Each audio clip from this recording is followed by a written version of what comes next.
After my divorce from my husband, I moved back to my hometown to raise my child.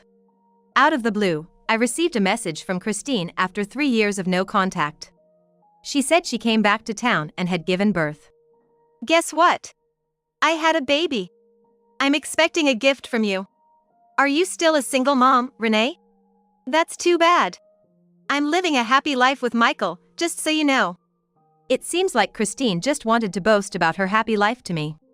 The thing is, this wasn't the first time Christine took someone precious away from me. Perhaps she sees me as an easy target. However, now I have someone strong by my side. The moment Christine would face her reckoning was getting closer by the second. People always say your name doesn't match you. My name is Renee.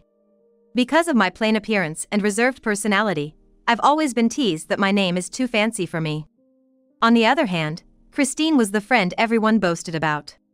She was beautiful, adept at everything, and had many acquaintances.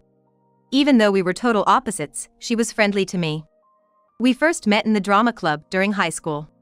While Christine was always the lead type, I was more suited for behind-the-scenes work and was responsible for the sound system. However, a turning point came for me. I fell in love with a senior member of the drama club. Time passed, and the senior didn't seem to notice my feelings. I was getting anxious, as his graduation was approaching, and soon there'd be no more connection between us. So, I mustered up the courage to write him a letter. I've always liked you. Please, will you go out with me? That's all I could muster in this brief note. I made sure to sign it with Renee at the bottom. Christine knew I wrote the letter and offered to give it to the senior for me. But in reality, she crossed out my name and replaced it with hers before giving it to him. Apparently, she even told him I wrote the letter as a joke. She's just toying with your feelings. Don't you think that's cruel of Renee, is what she reportedly told him. That was a blatant lie. She had fabricated this story just to ruin my one-sided love. The senior, not knowing the truth, confronted me, saying only I didn't expect this from you, and just like that, my romantic hopes were crushed. Christine and the senior dated for a brief period, but soon she dumped him without a second thought. That's when I realized that Christine had been using me as her sidekick. After high school, I went to a vocational school in New York. Christine, it seemed, went to a renowned community college nearby. After my graduation, I got a job in the music industry. There, I met Michael, who would become my husband. He was a rising star musician, even making appearances on TV from time to time. People thought we were an odd match, but Michael said he was drawn to my simple and genuine nature.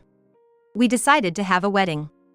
Michael, being the flamboyant type, rented out a luxury hotel in the city, and we had a grand celebration with many guests. Though I'm not one for big events, I braced myself, thinking it's a once-in-a-lifetime occasion. Choosing the guest list for the wedding was tough. I didn't really want to invite Christine after what happened in high school. But since we had many mutual friends, it seemed odd to invite all of them and exclude Christine, so I reluctantly sent her an invite. On the wedding day, Christine made an entrance in a dress so red it could have outshone the bride. She seemed smitten by Michael's musical performance during the entertainment section, making a point to approach him and even cozying up to Michael's friends, apparently trying to get his contact details. Back then, I simply thought it was nice for Michael to gain another fan, but I was wrong. Soon after we started our married life, Michael began acting differently than when we dated. He constantly pushed his extravagant tastes onto me. It was evident when we went shopping downtown. Michael stopped at a high-end brand store. Hey, try this on. What? I think even a foreign supermodel would have trouble pulling this off. I reluctantly tried it on, but as far as I could tell from the dressing room mirror, it didn't suit me at all. Just as I thought, it doesn't fit someone plain like you. I felt as if I was being compared to someone else, and it didn't feel good. Eventually, I became pregnant. I hoped that having a baby would make Michael more supportive, but he showed no such inclination. He seemed busier than ever, not just with work but also filling his schedule with private engagements and outings. In the end, he never once accompanied me to the hospital, even up to the day of delivery. The time came, and I gave birth safely. Our daughter was beautiful, but after childbirth, I was physically and mentally exhausted. Suddenly, there was a loud knock on the hospital room door. I thought it was Michael, but when I let them in, he had brought several of his friends. Michael barely paid any attention to our daughter and seemed more interested in taking photos, uploading them to his social media right there and then. When I was discharged and returned home, I found the house in utter chaos. To make matters worse, the crib that I had asked Michael to order was nowhere to be found. I haven't gotten around to it. Ordering stuff is such a hassle. Then where is our baby gonna sleep? Isn't figuring that out your job as the mom? The room was so messy it seemed impossible to even place a crib. In a rush, I tidied up and prepared my own futon to let our daughter, Luna, rest. Even after we began our life as a family of 3, Michael's outings didn't lessen. While his job had no fixed hours and he often returned home late, his overnight stays increased to a concerning extent. Then, I heard words I couldn't believe. "I want us to split." What about Luna? I never wanted a child in the first place. If that's the case, you shouldn't have. You're the one who got pregnant. It's your fault for complicating things. His words were incredibly hurtful. Initially, I was against the idea of divorce, but considering Michael's lack of involvement in household duties and the fact that Luna wasn't attached to him, I decided to return to my parents' home in Nebraska and raise Luna there. Life in the peaceful town was better than I expected. My parents thoroughly enjoyed living with their granddaughter, and for the first time, I truly felt the joy of having given birth. It wasn't until some time after moving back to Nebraska that I learned the real reason for the divorce. I stumbled upon an article Michael posted on social media. With the caption "We're married," there was a photo of Michael and Christine. I felt dizzy. Once again, Christine had taken away someone precious to me. To add insult to injury, Christine was wearing the expensive brand dress that I couldn't pull off. As I sat there in shock, my phone rang. It was Christine. "Hey, long time no see. Saw my post? Heard you moved back to Nebraska. What a shame. Michael and I are enjoying city life. What's the deal with you marrying Michael? Ever since your wedding, we just clicked. Michael's been thinking of me all this time, especially after you got pregnant. So, he was cheating on me? Don't be so stiff. It's your fault for not keeping a tighter hold on your man." True, I had been preoccupied with my pregnancy. But now, I have a beautiful daughter, and I've recovered my health living with my parents. None of your business. But now, I have my irreplaceable and lovely daughter, and I'm gonna be happy. Sounds like a loser's excuse. It's kinda sad. I was so angry I hung up. 3 years passed. A turning point came for me. Luna was now at an age where she could sit quietly, so I took her to see a children's play. After the performance, to my surprise, the director who came out to greet the audience was the same senior from high school. The one Christine had taken from me. After the event concluded, I mustered up the courage to approach him. "Excuse me, you're Matthew from high school, right? And you are?" "I'm Renee. We were in the drama club together.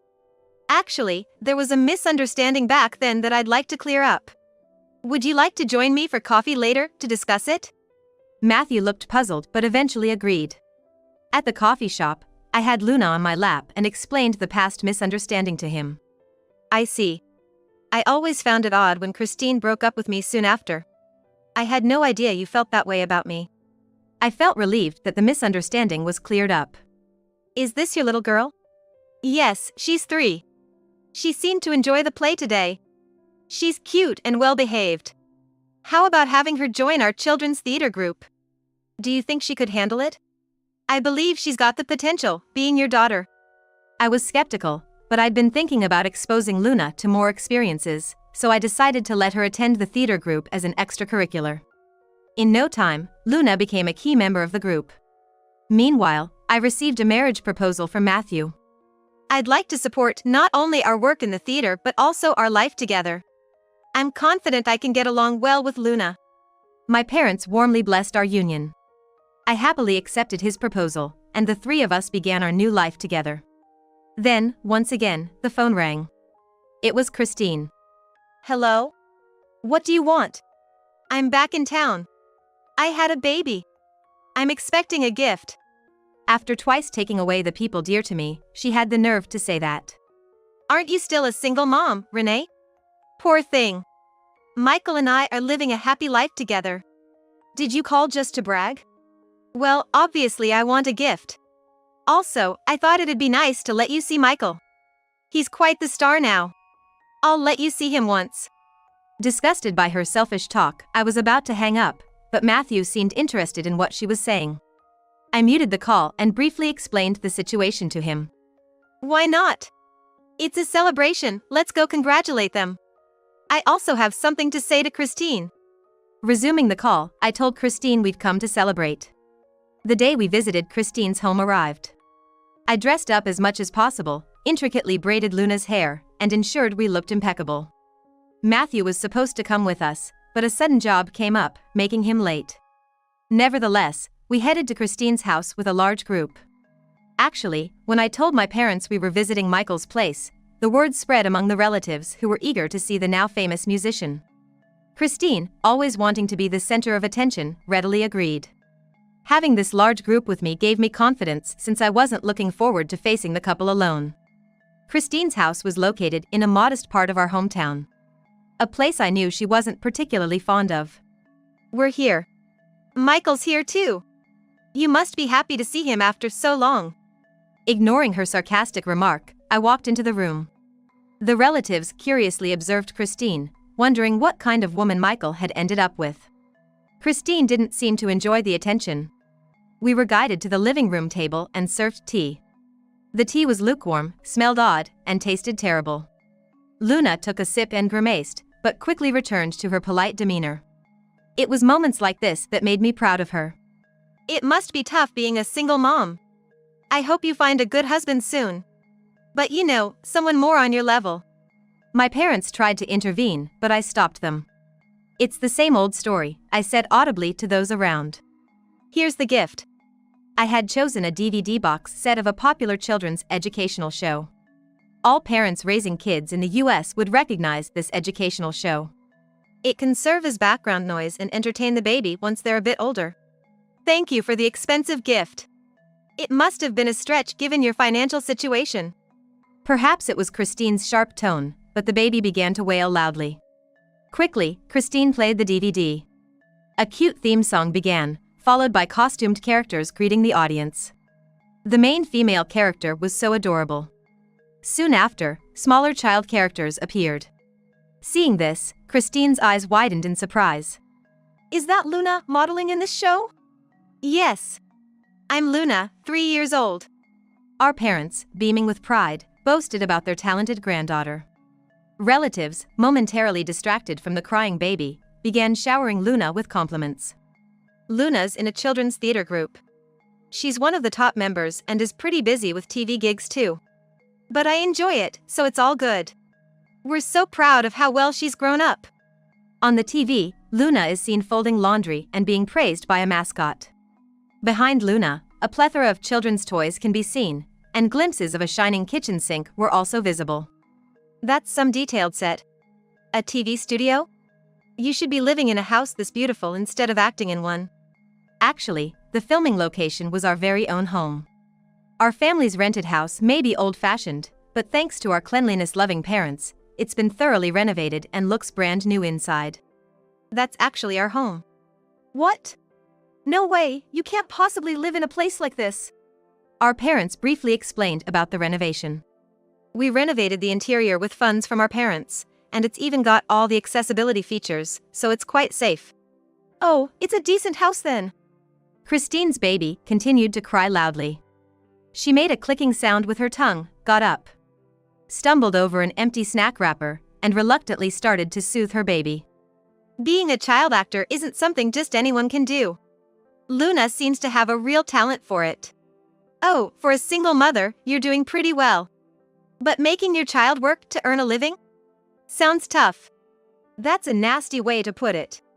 I think you owe an apology to everyone doing this kind of work. Besides, just as I was about to spill the beans, the doorbell rang. Christine, looking puzzled, went to answer the door.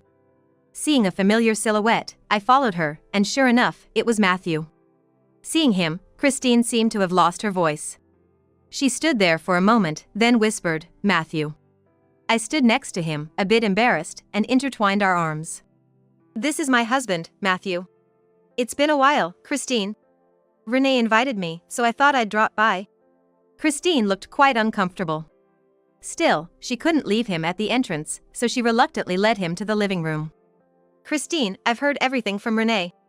You sure did pull a number back then. Well, I bet you only thought of Renee as a means to boost your own image. Not only that, but you couldn't stand the thought of her being happy. You're quite narrow-minded. At that time, it was just a playful thought.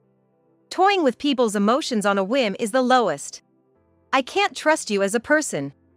No, actually, I admired you back then. You think a last-minute excuse will work now? I must have been easy to fool. Matthew understands now.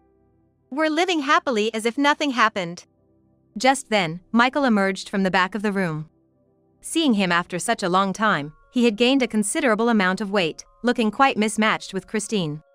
Our parents, sensing the tension, discreetly took Luna away to play. The relatives, recognizing Michael, straightened up, wondering if this was the famous musician they'd heard of. Some even brought CDs, hoping for an autograph. Matthew began to explain to Michael about Christine's past actions during their college days. Michael's face turned ashen. So, stealing Renee's man wasn't your first time? I was a victim too. You were in for a tough time. The room buzzed with whispers. Michael took a gulp, seemingly parched, and took a sip of tea from Christine's cup. But immediately, he frowned and slammed the cup on the table. Again with this awful tea. You can't even make proper tea. I'm your husband, and this is embarrassing. We all silently nodded in agreement. But I only drink soda usually. I'd like some appreciation for even making tea. Always with that attitude. Acting high and mighty every time you do a tiny bit of housework. The couple's quarrel went on for a bit before Michael finally calmed down and took a seat. I should have introduced myself earlier. I'm contracted with a production company as a musician. I'm well aware. I work with that company. Matthew pointed to a DVD with a director's name on it. Christine was taken aback when she saw the name. I'm currently directing children's plays. Still sticking to my original passion. It's not fair. Why does Renee always get the good guys? Michael has gained so much weight and isn't as wealthy as when we met. There's nothing good about him now. You thought of me like that? Yes, even after giving birth to our child, you never help. You wanted the kid. I thought you'd earn more once we had a child. That's a terrible reason. Ever since we started dating, Michael has become stingy, and I can never buy the things I want. Our parents whispered amongst themselves, frowning. The relatives, who claimed to be fans of Michael, sensed the storm brewing. Arguing in front of others is unseemly.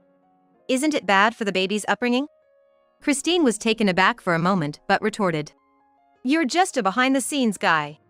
Compared to my Michael, there's a world of difference.